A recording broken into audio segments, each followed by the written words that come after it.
Hi guys, welcome back to my channel. तो स्वागत है आप लोगों का एक और end of the day analysis video के अंदर। तो आज हम बात करेंगे 30 सितंबर का and of the day analysis. ठीक है, निफ्टी और बैंक निफ्टी में करेंगे। अगर आपको वीडियो अच्छी लगती है तो चैनल को सब्सक्राइब जरूर करें, बेल आइकन जरूर प्रेस कर लें, और अगर वीडियो अच्छी लगती है आपको तो लाइक जरूर करें। ठीक है, और कोई भी प्रॉब्लम है तो कमेंट करके मुझे जरूर बताएं। आपको पता है 30 सितंबर को मॉनेटरी पॉलिसी थी, तो मैंने बताया था आपको कि 1 घंटा आपको अवॉइड करना है। मैंने ग्रुप में भी डाला था 10 बजे से लेकर 11 बजे तक का आपको अवॉइड करना था ट्रेडिंग। क्यों अवॉइड करना था? क्योंकि उस बीच में क्या होता क्या है कि जब भी कोई न्यूज आ रही होती है, तो जब न्यूज, अब जैसे न्यूज चल रही है तो कुछ चीजें पॉजिटिव होती हैं, कुछ चीजें नेगेटिव होती हैं। अब कुछ चीजें किसी के लिए फेवरेबल होती हैं और किसी जो बड़े इंस्टीट्यूशन होते हैं उनके लिए नेगेटिव होती है। जैसे ही वो आवर खत्म होता है उसके बाद मार्केट के अंदर एक डायरेक्शन आ जाता है। ठीक है, चांसेस आर वेरी हाई कि मार्केट के अंदर डायरेक्शन, देखो अगर न्यूज अच्छी होगी तो अप ट्रेंड होगा, नेगेटिव होगी तो डाउन ट्रेड होगा। ठीक है, तो न्यूज वाले दिन आप कैसे ट्रेड कर सकते हैं? जब न्यूज चल रही है, लाइव चल रही है, उस समय आपको कोई भी ट्रेड नहीं लेनी है। अगर आपको लग रहा है कि आपका सेटअप बन रहा है तो आप उस पर ट्रेड ले सकते हैं, लेकिन फुल क्वांटिटी पे ना लें, आप उसे हाफ क्वांटिटी पे लें। ठीक है, तो आप देख सकते हो, अगर आप ध्यान से देखोगे यहाँ पे, तो मैंने लिखा था कि 1 घंटे आपको अवॉइड करना था। तो अगर आप ध्यान से देखोगे 10 बजे के आसपास, देखो 10 बजे तक तो यहाँ तक कोई दिक्कत नहीं है। 10 बजे के बाद आप देख सकते हो, अगर थोड़ा सा मैं जूम कर देता हूँ, आप देखो कैंडल के साइज। यहाँ पे अगर आप देखोगे ये कैंडल, आप देख सकते हो कितनी बड़ी है कैंडल ये वाली। आप लाइव मार्केट देखते तो एकदम से ये बेरिश थी, एकदम से बुलिश हो गई। ठीक है, उसके बाद इस कैंडल ने, फिर इस कैंडल ने, फिर यहाँ पे जैसे ही मतलब यहाँ थोड़ा कंसोलिडेशन हुआ और 11 बजे तक देखोगे आप back to back bullish candle बनी है। इसके बाद आप देख सकते हो यहाँ पे कंसोलिडेशन के बाद ये सी पेयर ब्रेकआउट हुआ है। तो अगर आप टाइम देखोगे तो इस समय जो टाइम था, आप देखोगे यहाँ पे 11 बजे तक ये मार्केट जो 5 बजे तक, 11:05 तक यहाँ पे न्यूज़ खत्म, मतलब 10:41 पे ही न्यूज़ क्लोज हो गई थी, मतलब खत्म हो गई थी। तो उसका असर, उसके बाद आप ट्रेड कर सकते हो। ठीक है, तो आप अगर ध्यान से देखोगे तो यहाँ पे न्यूज़ खत्म हो चुकी है, और जो आप देख सकते हो यहाँ पे मार्केट जो जा चुकी है वो अप ट्रेंड में जा चुकी है। तो चांसेस आर वेरी हाई कि न्यूज जो है वो पॉजिटिव है या नेगेटिव, उसमें कोई फर्क नहीं पड़ता, लेकिन जो मोमेंटम शिफ्ट हो चुका है मार्केट का वो थोड़ा पॉजिटिव साइड है। तो अब आपका जो भी पैटर्न बनता है उसके अकॉर्डिंग आप ट्रेड ले सकते हो। तो आप देख सकते हो यहाँ पे ब्रेकआउट हुआ है, तो ये पिछले दिन के यहाँ पे एक स्विंग था, इसे भी ब्रेक किया है इस कैंडल ने। तो आपको ट्रेड कहाँ लेनी थी? आपको इस कैंडल पे ट्रेड नहीं लेनी थी, क्योंकि ये ब्रेकआउट है। इस कैंडल पे आप कभी नहीं लेनी ट्रेड, आपको क्या करना है, थोड़ा सा रिट्रेसमेंट। तो अब ब्रेकआउट किसने किया है? इस कैंडल ने। तो जो आपका स्टॉप लॉस होना चाहिए वो कहाँ होना चाहिए? क्या सेंट्रल पिवोट के नीचे? नहीं, अब आपका स्टॉप लॉस थोड़ा सा नीचे होना चाहिए यहाँ पे। तो स्टॉप लॉस आपका यहाँ होता, ठीक है, और आप ट्रेड लेते इस कैंडल पे। तो अगर आप इस कैंडल पे ट्रेड लेते, मतलब जब ये बेरिश थी तभी आपको ट्रेड लेना था सीपीआर के आसपास, और ट्रेड लेने के बाद आपका जो टारगेट हो जाता है वो back to previous day high.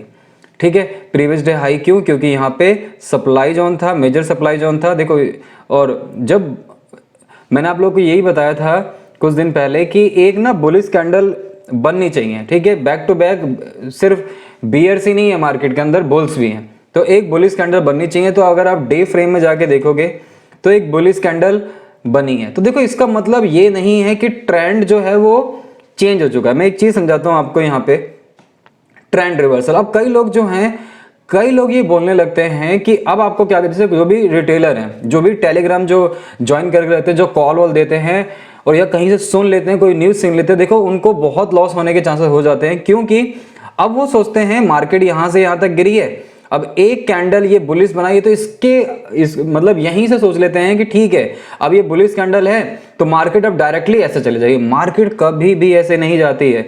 तो कभी भी आप बिना प्राइस एक्शन के देखे हुए आप ट्रेड ना लें। तो अब क्या होगा, कई रिटेलर ट्रेडर ने क्या होगा यहाँ पे, कि यहाँ पे जो नोविस ट्रेडर होते हैं उन्होंने कॉल ऑप्शन बाय करना स्टार्ट कर दिया होगा। क्योंकि जो कुछ टेलीग्राम में है, कुछ यूट्यूब्स भी ऐसे हैं जिसमें कॉल दी जाती है, बताया जाता है कि ठीक है मार्केट जो है वो यहाँ से रिवर्सल होगी। तो रिवर्सल होगी, मैं नहीं मानता इसको रिवर्सल, क्योंकि एक कैंडल पे आप रिवर्सल नहीं कर सकते बिना प्राइस एक्शन के। मैं मान नहीं सकता कि ये रिवर्सल है। रिवर्सल होगा कैसे, होता कैसे रिवर्सल, मैं आपको थोड़ा समझाना चाहता हूँ। देखो, मार्केट अब नीचे आई है, अब सेलर्स ने मार्केट को यहाँ तक लेके आए हैं, मान लो कि ये एक सपोर्ट है, तो अब होगा क्या, मार्केट मान लो कल भी एक बुलिश कैंडल बनाती है, मान लो ये एक अच्छा रेजिस्टेंस दिख रहा है, यहाँ तक मार्केट आती है, एक फिर बेरिश कैंडल बनाती है, फिर बुलिश कैंडल यहाँ तक बनाती है। अब क्या करते हैं सेलर्स, दोबारा कोशिश करते हैं मार्केट को मान लो यहाँ तक ले आते हैं, उसके बाद फिर ग्रीन कैंडल बनती है, यहाँ ग्रीन कैंडल बनती है, फिर एक दो दिन यहाँ पे टाइम स्पेंड करती है। उसके बाद अगर इस लेवल को ब्रेकआउट दे रही है अच्छा खासा कैंडल, इसके बाद मानना कि market is in up trend. लेकिन सिर्फ एक कैंडल से, इस कैंडल को देख के आप ये समझ लो कि मार्केट जो है वो डाउन अप ट्रेंड में कन्वर्ट हो चुकी है, ये बेवकूफ़ी है, ये कभी मत करना आप, ठीक है। अगर ये पॉइंट आपको समझ आया तो जरूर वीडियो को लाइक जरूर कर देना, ठीक है। अब देखो यहाँ पे होगा था क्या है, मार्केट यहाँ से आई, मार्केट यहाँ तक बुलिश मतलब एक बुलिश कैंडल बनाई, अब आगे हो क्या सकता है। देखो अभी आपको गैप दिख रहा होगा, मैंने आपको बताया मार्केट को गैप कभी भी पसंद नहीं है। देखो नीचे के जितने भी गैप थे, बचे हुए जो गैप थे, यहाँ पे गैप था, मार्केट फिल कर चुकी है, यहाँ पे भी एक गैप है, मार्केट यहाँ तक भी गैप फिल करने आ सकती है, या अब आ जाए या बाद में आ जाए, कभी भी आ सकती है। तो ये गैप फिल है, तो चांसेस आर वेरी हाई कि मार्केट जो है या तो यहाँ पे कल एक बेरिश कैंडल बनेगी परसों, और या तो यहाँ पे पर थोड़ा नीचे आके फिर इसको फिल करके फिर नीचे आ सकती है, ये चांसेस हैं। लेकिन अगर आप ये सोच लो कि मार्केट डायरेक्टली ऊपर चली जाएगी, कभी ऐसा नहीं हो सकता, ठीक है। तो आप कभी भी किसी के कहने पे कभी भी ट्रेड ना लें, अपने एनालिसिस से। मैं वीडियो रोज बनाता हूं आप लोगों के लिए, जो भी एनालिसिस करता हूं उसमें आप देखें कि कौन से पैटर्न बन रहे हैं और उस पैटर्न के अकॉर्डिंग आप ट्रेड लें, ठीक है। और अगर आपको कोई अगर कोई भी प्रॉब्लम होती है तो आप मुझे कमेंट करके जरूर बताएं। तो आपको ये समझ आया होगा। चलो देखते हैं 5 मिनट टाइम फ्रेम में क्या पैटर्न बना है। तो थोड़ा सी आवाज आ रही होगी तो सॉरी फॉर दिस। आप देख सकते हो यहाँ पे कि अब यहाँ पे आपको ट्रेड लेनी थी, आपका टारगेट जो हो जाता है वो क्या होता है, back to previous day high, और बहुत अच्छा रिवॉर्ड मिलता है आपको। इसके बाद आपको यहाँ पे एक ट्रेड और बनी है सप्लाई जोन ब्रेकआउट। ये सप्लाई जोन ब्रेकआउट है, लेकिन ये क्या देख सकते हो यहाँ पे पैराबोलिक हुई है, तो आप इसको अवॉइड करें। ऑल्दो ये चल गई है, लेकिन जब भी इस तरीके से पैराबोलिक ब्रेकआउट होता है, मैं आपको कई बार दिखा चुका हूं, अगर आप वीडियो मेरा रेगुलर देख रहे हैं, तो यहाँ पे ये चल तो चुका है, गई तो है मार्केट ऊपर, लेकिन यहाँ पे क्या है, ये पैराबोलिक है, तो मैं इसको कंसीडर नहीं करता, मैं इसको ट्रेड नहीं लेता। हाँ, यहाँ पे आपको क्या करना था, अपना रिवॉर्ड बुक कर लिया था। लेकिन मैं एक चीज और बताता हूँ आपको, जो मैंने कई बार वीडियो बताता हूँ कि अब कभी भी आप अगर अच्छी ट्रेंड में फंस गए हो तो उसमें आप मैक्सिमाइज करो। मैक्सिमाइज कैसे करना है मैं आपको कई बार ये वीडियो में बता चुका हूं। आप 8 AM को देखें जरा। जब भी कोई भी ब्रेकआउट ट्रेड होती है, याद रखना, जब भी कोई ब्रेकआउट ट्रेड होती है, जैसे ये ब्रेकआउट ट्रेड थी, आपको ना अपनी ट्रेड को 8 AM के हवाले कर देना है, ठीक है। जब तक 8 AM ब्रेक ना हो तब तक आपको ट्रेड निकालनी नहीं है।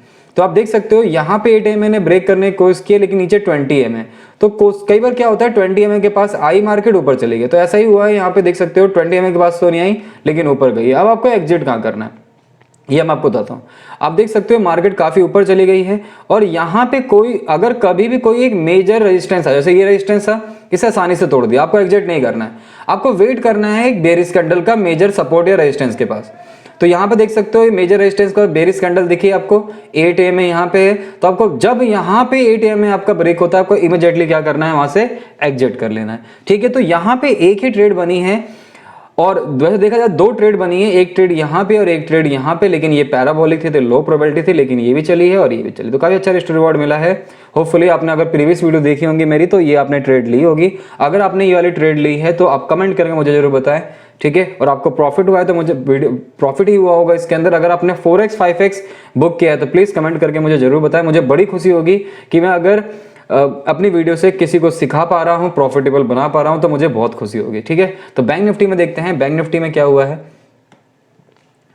तो अगर हम बैंक निफ्टी की बात करें तो बैंक निफ्टी में भी अगर आप देखोगे तो सेम केस है, सेम निफ्टी जैसा ही हुआ है कि पहली कैंडल यहाँ तक आपको ट्रेड नहीं करनी थी, इसके बाद ये ब्रेकआउट हुआ है, इसके बाद आपको यहाँ पे कहीं एंट्री लेनी थी, और आपका टारगेट जो जाता है वो back to previous day high, ये आपको यहाँ पे बुक कर लेना ही था, ठीक है। या तो आप 8 AM के हवाले छोड़ना चाहो तो छोड़ सकते हो।